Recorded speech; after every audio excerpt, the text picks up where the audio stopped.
नमस्कार प्रणाम। हम गायक प्रदुमन प्रेमी लाइव आ चुकल बनी।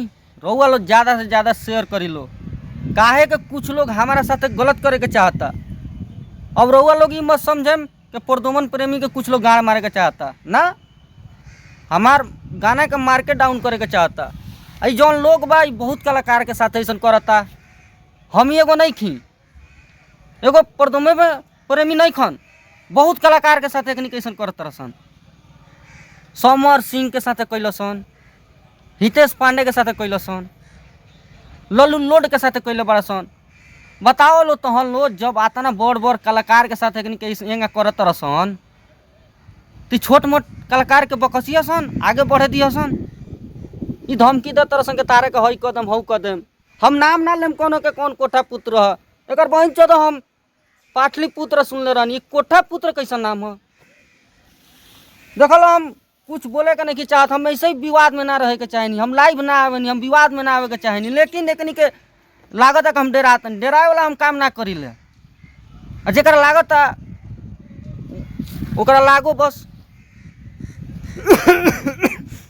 जातना भोजपुरी के सुने वाला श्रोता लोग बा, एकनी के बाइकआउट कर लो, जहाँ से तक हो सके एकनी के बाइकआउट कर लो। तहने लोग के एकनी के इतना ऊंचाई पर पहुँचावे वाला तहने लोग हो लो, एकनी के नीचाइयों पर लिया वाला तहने लोग बन बोलो। ई जेंगा करत रह कलाकार के साथ का नया कलाकार हो सन, एकनी के जेंगा करत रह सन, धमकी देते रह सन के मार दे। आओ ना भव्य, हम ही आइल बनी तोरा गाँव में। कहाँ बड़े? बक्सर में आइल बनी। देख ना ना, एकनी के कहत रह प्रदुमन प्रेमिया भाग गई, देखाओ तरह मोबाइल में। कहाँ भाग गई? तहनी के बहाबाई कैला से हो जाई रे। हाँ, कहाँ भाग गई? तहनी के लागत है हम डेरा जीव रे। साला हम ऐसा गायक हई जे नया नया लड़का सन के सिखौनी के प्यार केंगा कल जाओ।